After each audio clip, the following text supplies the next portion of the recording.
Bismillahirrahmanirrahim. Assalamualaikum warahmatullahi wabarakatuh. Innal hamdalillah nahmaduhu wa nasta'inuhu wa nastaghfiruh. Wa na'udzu billahi min shururi anfusina wa min sayyiati a'malina. Man yahdihillahu fala mudilla lahu wa man yudlil fala hadiya lahu. أشهد أن لا إله إلا الله وحده لا شريك له وأشهد أن محمدًا عبده ورسوله اللهم صل وسلم عليه وعلى آله وصحبه ومن دعا بدعوته ومن سار على نهجه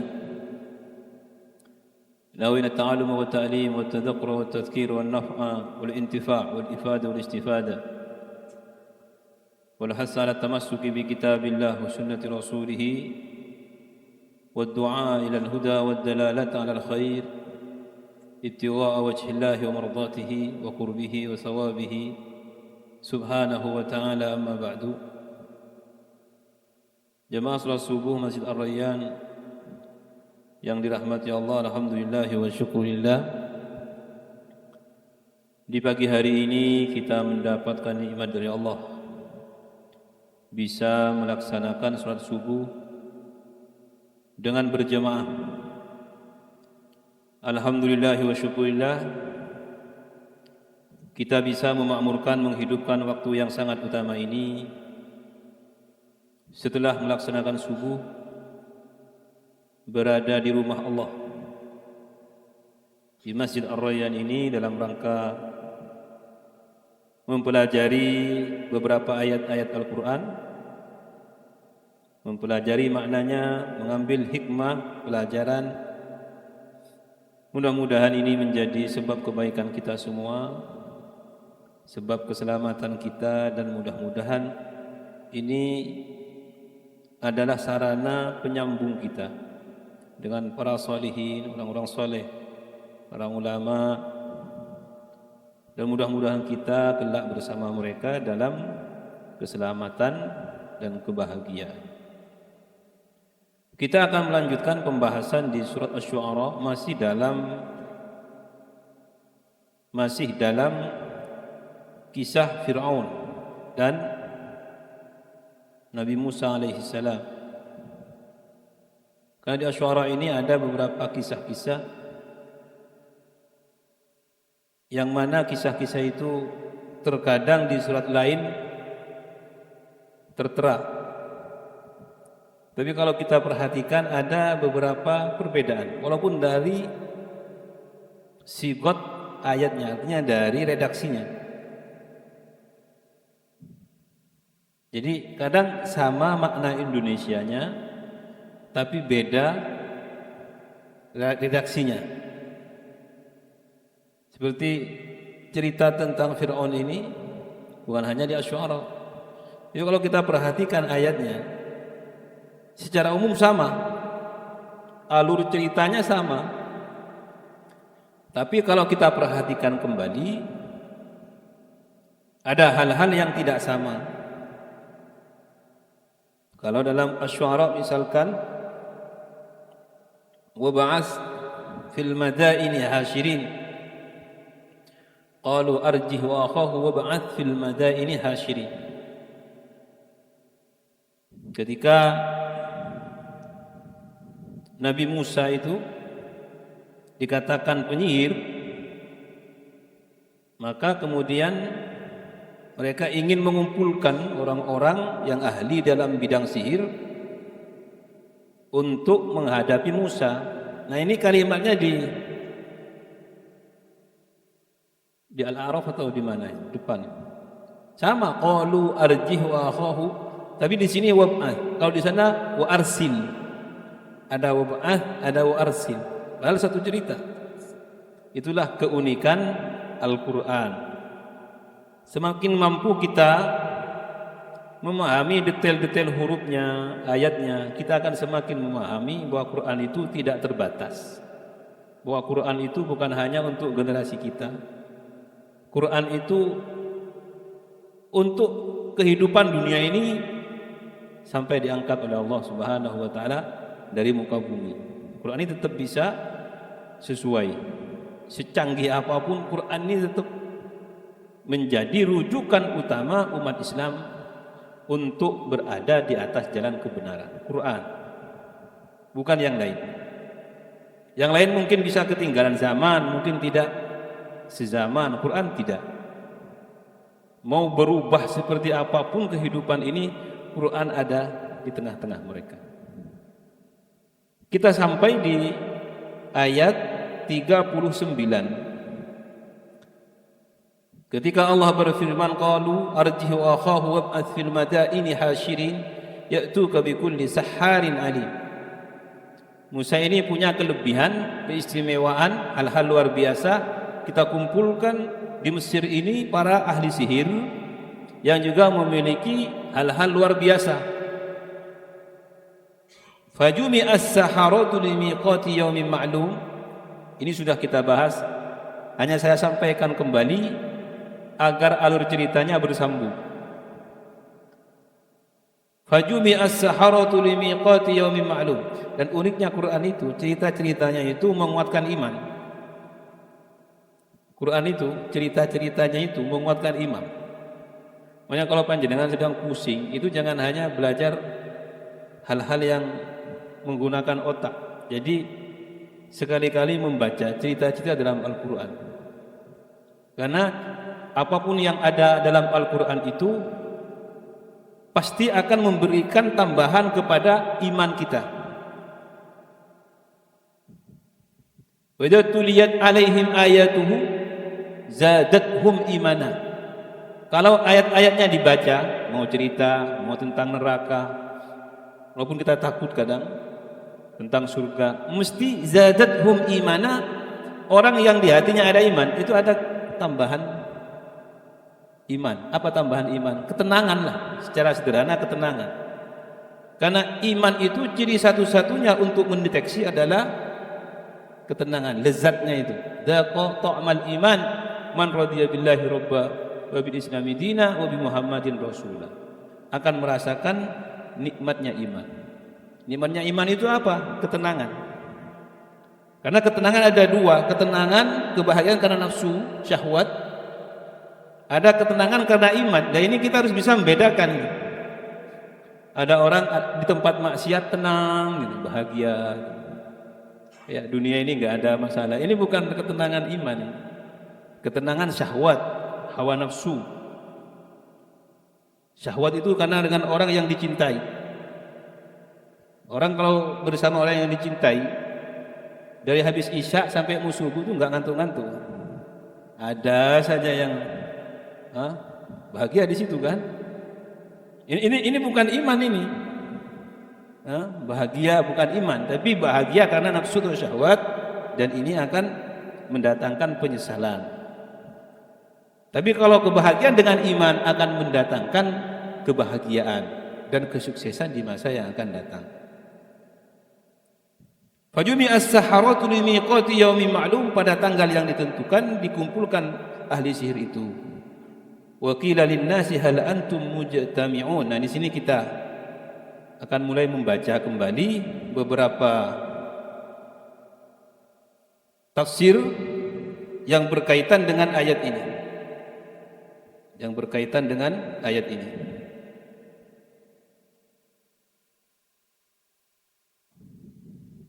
Wa qila lin-nasi hal antum mujtami'un. Ketika para penyihir itu datang, lamma jaa as-saharatu wa qad jama'uhum min aqalimi biladi Misra. Dan Fir'aun mengumpulkan para penyihir itu dari berbagai tempat di negara Mesir. Mesir yang sekarang kalau ditanya. Mesir yang sekarang. Wa kanu idzaka asharun nasi wa asna'ahum wa ashaddahum takhyilan fi dzalik. Mereka para penyihir itu paling terkenal, paling profesional, dan paling mampu memberikan ilusi. Asyaddahum takhyil. Takhyil itu ilusi. Jadi cirinya sihir itu ilusi. Kalau bukan ilusi bukan sihir. Takhyil itu ilusi, khayalan. Itu sihir. Kalau ingin tahu sihir itu apa bukan, apakah itu ilusi atau tidak. Nah, tapi bukan sulap. Kalau sulap itu keahlian, kecepatan ya. Bukan bukan merubah pandangan atau ilusi seseorang, tidak. Ya, tapi karena ya, jadi latihan sehingga memiliki kecepatan seperti itu. Makanya ketika Al-Walid Ibnul Mughirah ditanya, Muhammad ini penyihir atau bukan? Bukan penyihir dia. Kenapa? Karena yang dia tidak memberikan hal-hal ilusi.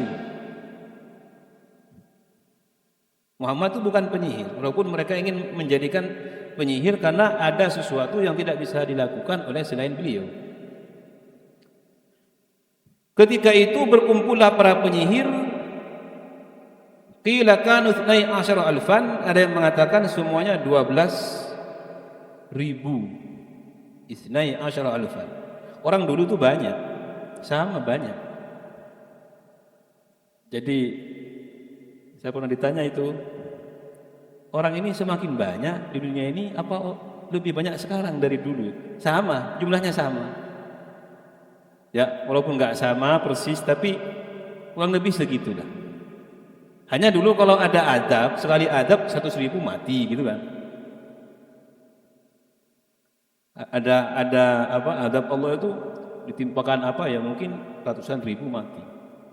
Jadi populasi manusia ya segitu. Populasi manusia ya segitu. Walaupun angka kelahiran itu dalam, saya membaca saja, wallahu alam hakikatnya kan, nggak mungkin itu benar secara pasti, nggak bisa. Katanya angka kelahiran lebih banyak dari angka kematian. Mungkin ada yang pernah meriset itu. Kalau dilihat di dunia ini, yang mati dengan yang lahir lebih banyak mana? Banyak yang lahir. Yang saya baca begitu. Katanya dari riset itu. Nah, kalau banyak yang lahir, berarti harusnya kan lebih banyak manusianya. Kalau fenomenanya lebih banyak memang, karena dulu banyak lahan kosong, sekarang isi semua. Dulu lahan kosong, ya termasuk di tempat ini dulu kosong ya. Tapi apakah berisinya tempat ini yang dulu kosong itu menyebabkan beberapa daerah di luar sana kosong? Ini kan harus diteliti juga itu. Di sini mungkin bertambah banyak, tapi di sana berkurang karena ada imigrasi dan semisal. Nah, ketika itu para ahli di Mesir berjumlah 12.000, ada yang mengatakan 15,000, 15.000. Wakila bid'atan wa salatina alfan, ada 30.000. Berarti ya di Mesir itu ya ketika itu banyak ahli. Di peradaban sampai sekarang yang paling tetap terjaga, maksudnya itu Mesir kan.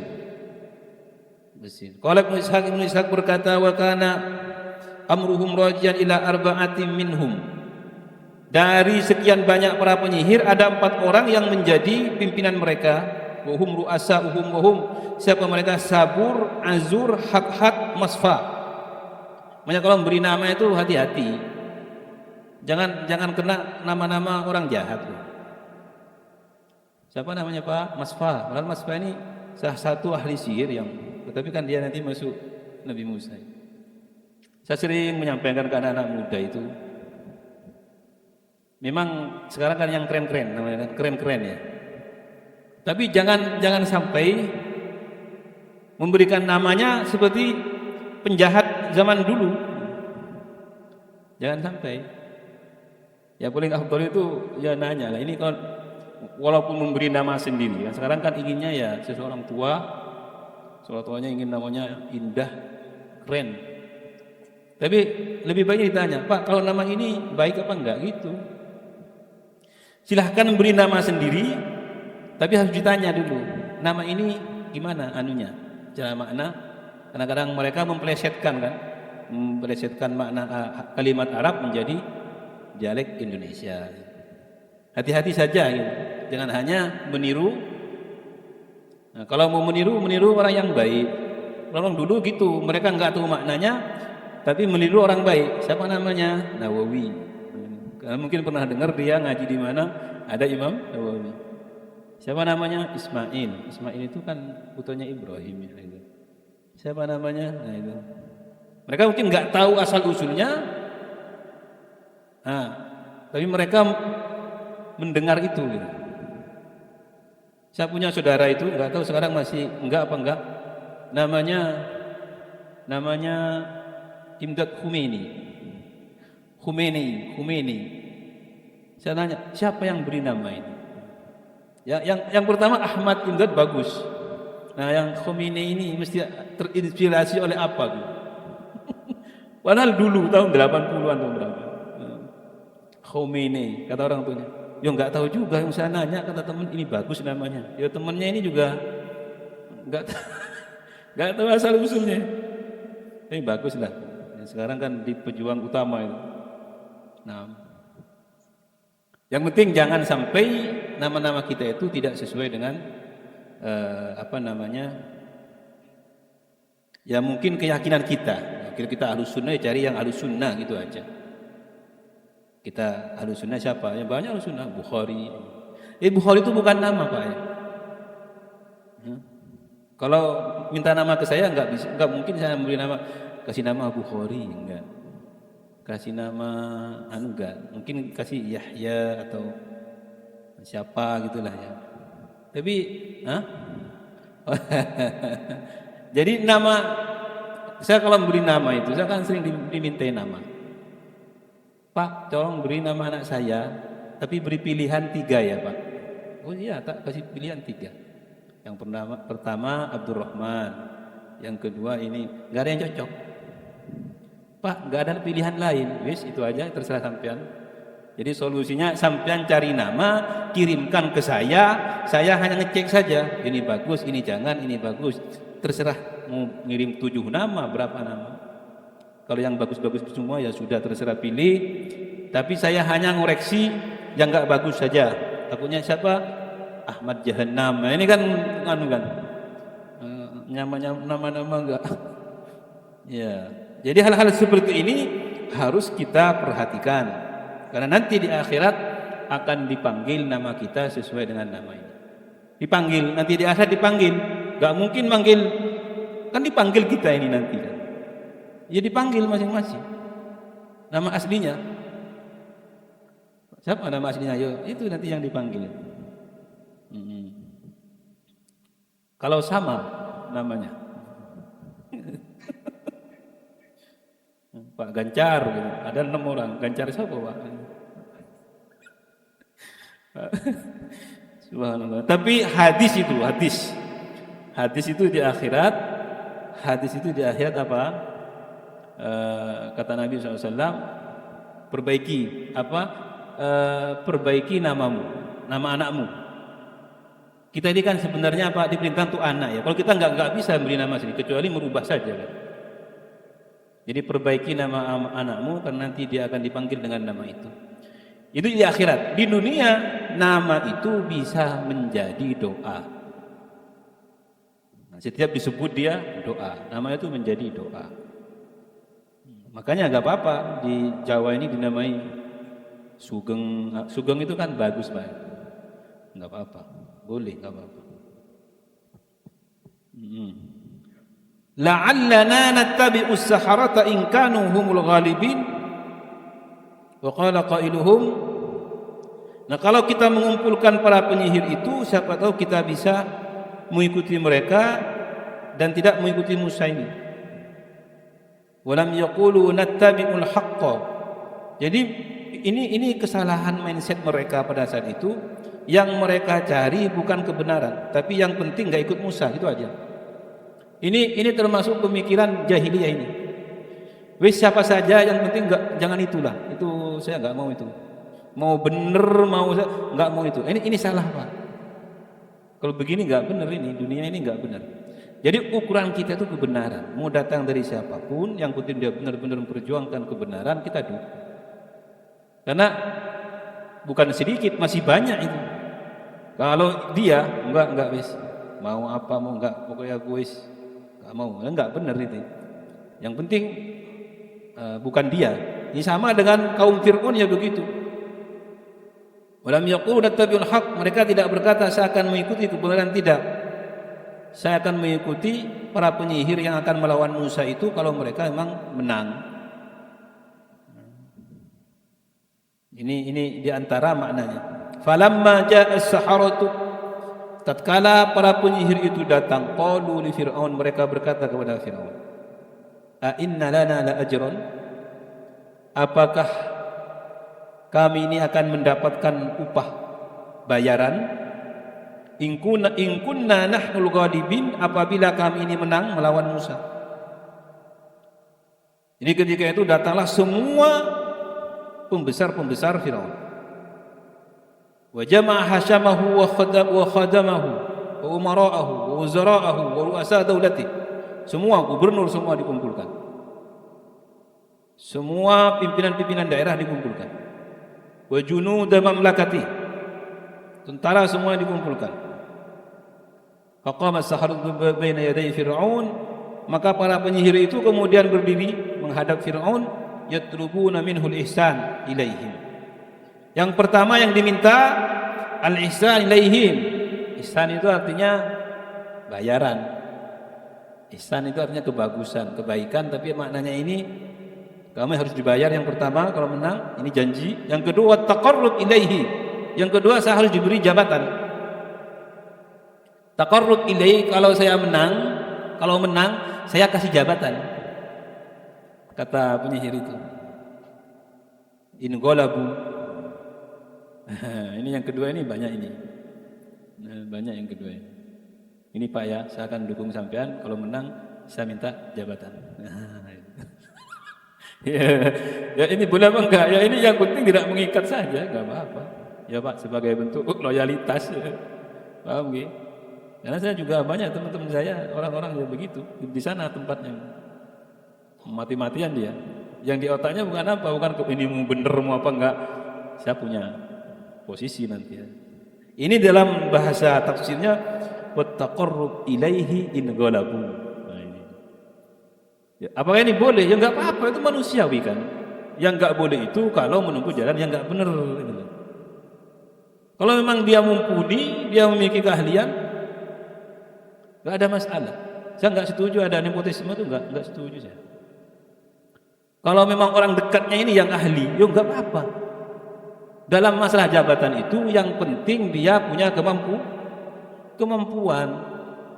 Mau orang dekat, mau orang jauh, monggo. Mau orang dekat, mau orang jauh terserah. Yang masalah itu ada orang dekat dia tidak punya kemampuan, diberi tanggung jawab menangani tugas berat. Nah ini yang bahaya ini. Jadi nggak apa-apa, orang dekat nggak apa-apa. Hanya di Indonesia ini dicurigai terus. Oh itu nepotisme, itu nggak boleh itu.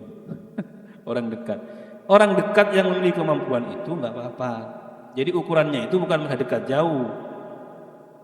Ukurannya itu dia mampu apa enggak bawa amanah itu. Kadang-kadang yang nggak mampu itu orang dekat malah dikedepankan, ini nggak benar. Itu baru saya setuju ada ketidakbenaran dalam memilih posisi itu. Jadi itu yang disampaikan oleh para penyihir sebelum melawan Nabi Musa dalam demonstrasi sihirnya. Yang pertama, kalau saya menang, ini kalau saya menang saya dibayar, kalau saya menang saya diberi jabatan. Qala na'am, Fir'aun berkata, iya saya beri. Wa innakum idzal laminal muqarrabin, kalau kalian menang kalian akan menjadi petinggi-petinggi, orang-orang dekat. Indi minal muqarrabina indi wa julasai, kalian akan menjadi orang-orang yang memiliki posisi dekat denganku nanti, penasihat-penasihat ini semuanya. Qala lahum Musa, maka kemudian dimulailah demonstrasi sihir itu. Qala lahum Musa, berkata Nabi Musa kepada mereka, alqu ma antum mulqun. Jadi Nabi Musa berkata, kalian lebih dulu Lemparkan apa yang akan kalian lemparkan.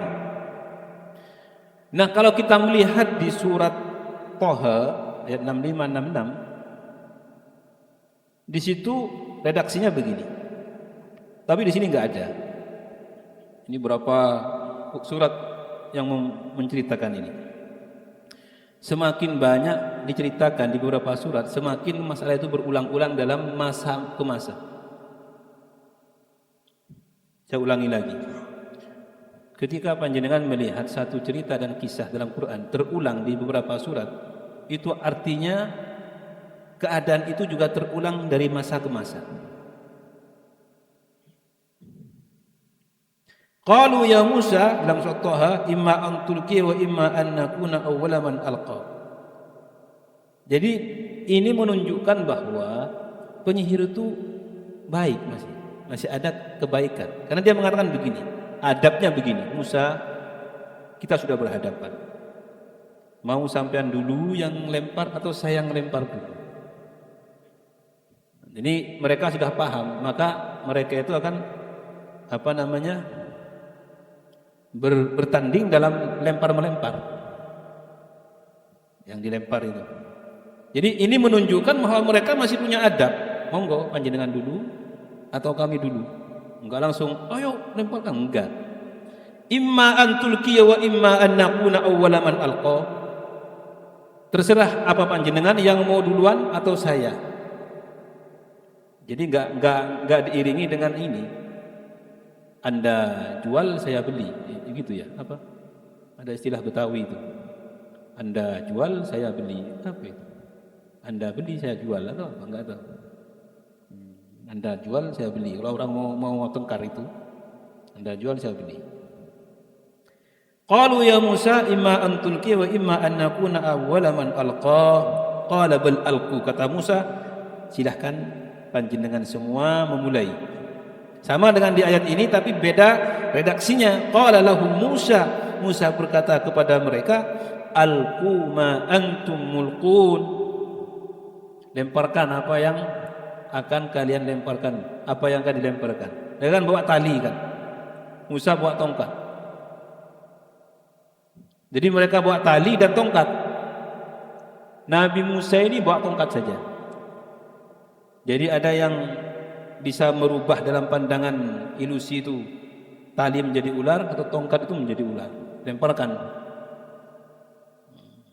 Di sini lebih ringkas. Falqau hibalahum, maka mereka melempar tali-tali mereka. Wa isiyahum, dan tongkat-tongkat mereka. Wa qalu bi izzati fir'aun. Mereka berkata begini, demi kemuliaan Fir'aun, ini bukan karena Allah. Berarti mereka itu rakyat Mesir ketika itu menjadikan Fir'aun ini sebagai wahai Tuhan. Memang benar ya, ini dari sini hadis ayatnya ini. Inna lanahnul ghalibun, sesungguhnya kami akan benar-benar memenangkan pertandingan ini, demonstrasi ini. Wa hadza kama taqul jahalat. Ibnu Katsir berkata, ini sebagaimana dikatakan oleh orang awam, dengan awami, idza fa'alu syai'an, apabila mengatakan sesuatu, hadza bi thawabi fulan, ini karena ini jangan, enggak boleh itu. Sama dengan kaum Firaun.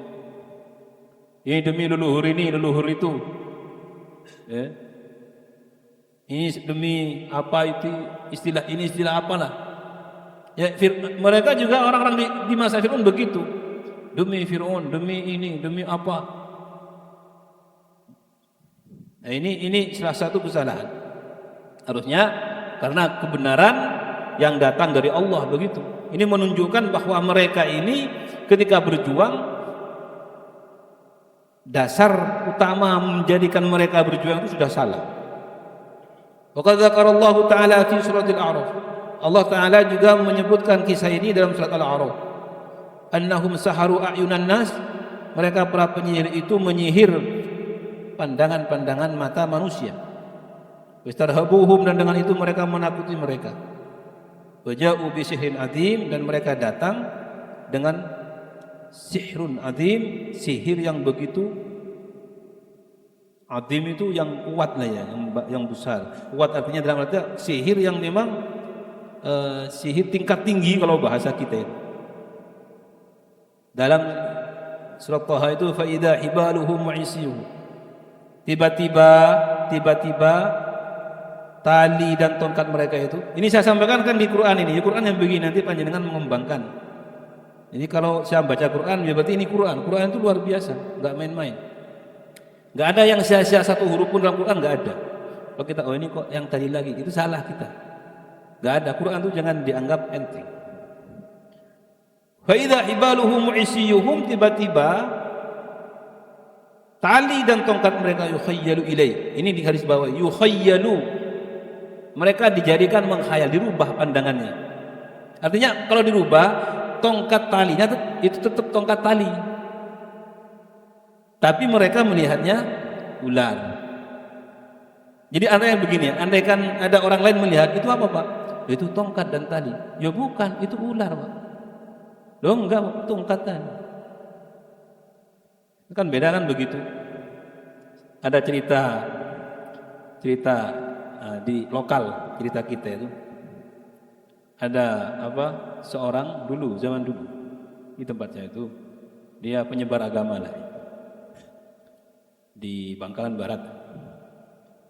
Dia itu dengan santrinya itu menyebarkan agama kampung-kampung itu. Lapar. Artinya dia, ini cerita, ini kan karomah ya. Mencongkel batu itu Pak, yang kayak gini. Cung, ayo nih makan cung, ubi cung. Loh, batu Pak. Ubi cung. Nah ini ceritanya ada loh. Sampai sekarang itu. Ditanya Ustaz, ini benar apa enggak? Kalau karomah benar. Jadi batu dibilang ubi. Artinya dia makan dulu, ini ubi. Ternyata ubi benar. Ini kan cerita mutawatir, masih berapa generasi dah, masih jelas kan. Jadi ubi, kata santrinya itu batu, kata gurunya ubi. Hanya gurunya yang makan ubi, santrinya itu batu kan begitu. Kan begitu. Ada lagi cerita, ini insya Allah benar, enggak salah. Tapi kan ini namanya karomah. Kita membenarkan karena karomah kan. Hal-hal luar biasa begini. Nah ini bukan ilusi. Kalau ilusi dia nggak bisa makan kan. Ini bedanya karomah dengan sihir. Ada begini. Setiap air itu ada ikannya. Enggak katanya. Air kelapa nggak ada ikannya. Ada. Ayo cari pohon kelapa. Airnya dia nyari pohon kelapa. Itu air kelapa itu ada ikannya? Enggak ada. Ada. Coba ambil satu. Terserah ambil yang ambil. Ada setiap air masih ada ikannya. Ada ikannya ini. Dipecah ada ikannya benar. Masa kita ikan artinya bukan ini saya ingin sampaikan ada beberapa perkara itu bukan tipuan mata itu Pak. Nah yang di Nabi Musa dan penyihir ini enggak. Ini dalam pandangan mereka itu ular, tapi sebenarnya itu tali gitu loh. Itu sihir. Ya kalau karomah mukjizat itu ya enggak begitu. Walaupun hanya sebentar tapi itu beneran gitu loh. Ya kayak tadi, ya ubi dimakan bener ubi. Itu namanya karomah. Kayak tadi dipecah ya kelapanya dipecah, ada ikannya bener. Ikan di dalam. Ini menunjukkan karomah. Dan hal seperti itu apakah ada? Ada sampai sekarang. Ada sekarang. Kadang di janin itu, di dokter didiagnosa oleh dokter janinnya ini laki-laki. Kata kakeknya, mana? Itu perempuan itu. Loh, bah ini laki-laki bah, perempuan itu. Ini ngomongnya itu kayak nggak serius. Lahir perempuan. Kapan berubah itu? Paham ya? Jadi ada sesuatu yang sifatnya itu bukan yukhayyalu ilai. Quran memberi kalimat yukhayyalu. Yukhayyalu enggak beneran berarti. Jadi kalau beneran itu bisa mukjizat, bisa karomah. Kalau beneran. Tapi kalau enggak berarti itu hanya permainan. Jadi sihir itu sebenarnya permainan tapi melalui ritual-ritual tertentu yang dalam satu riwayat sudah ada sejak masa Nabi Sulaiman.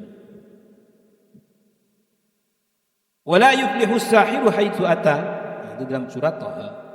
Para penyihir itu tidak akan menang. Tidak akan menang. Kenapa? Tidak mungkin yang nyata itu dikalahkan oleh yang hayalan, nggak mungkin itu. Itu sudah kaidah umum.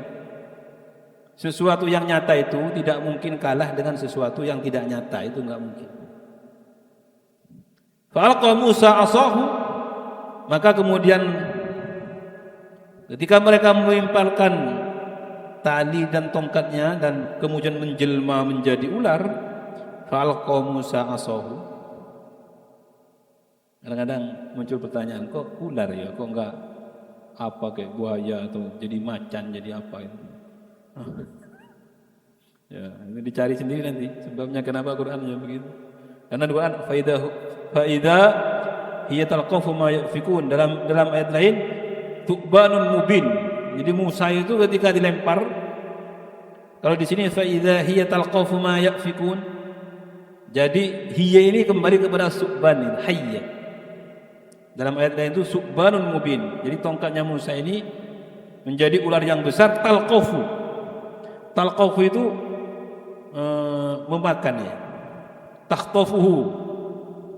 Takhtafuhu itu artinya memakan ma yafikun, apa yang mereka lemparkan tadi. Dimakan semua itu.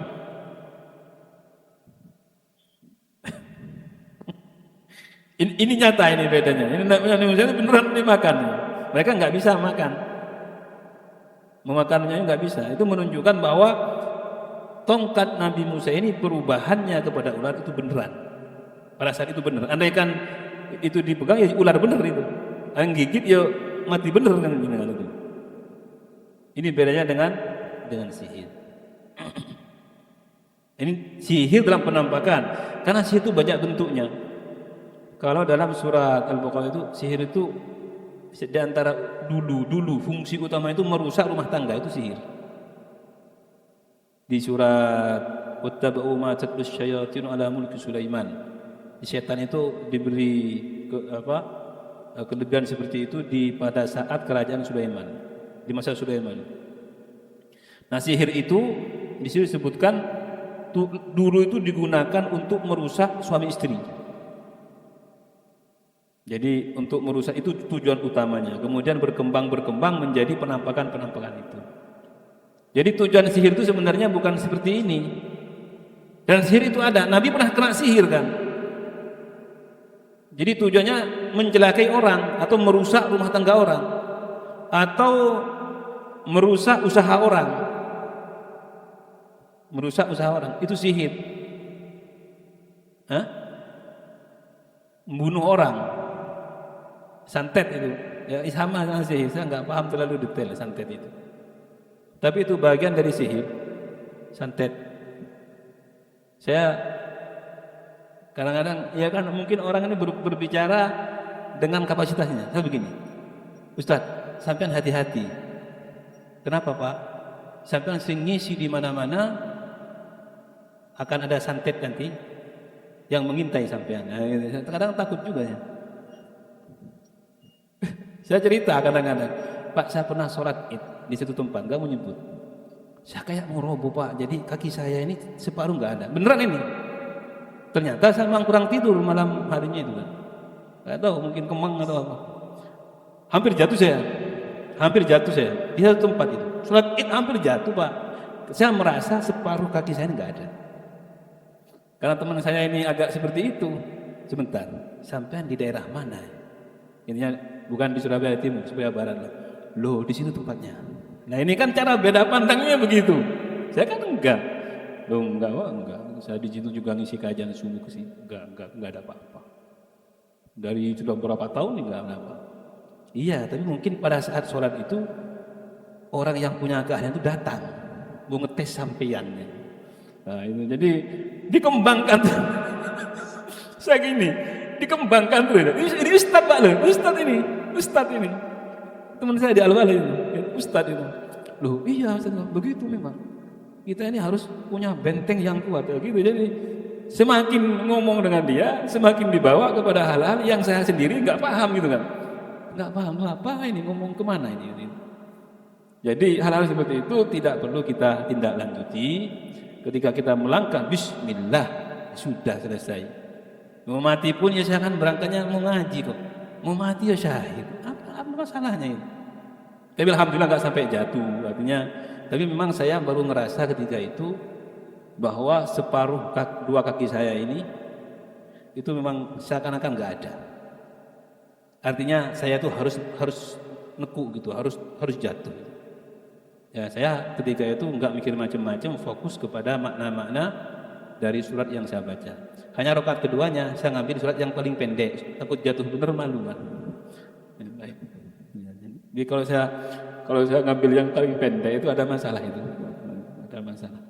Jadi biar nggak jatuh. Nah itu mungkin saja adalah mungkin secara medis kan kita kurang tidur, mungkin ketika itu kita tidak menjaga kesehatan. Wallahu a'lam bishawab. Jadi mindset kita ini disesuaikan dengan cara pandang dan pengetahuan kita. Enggak apa-apa, yang penting tidak melanggar aturan Allah dan tidak dosa.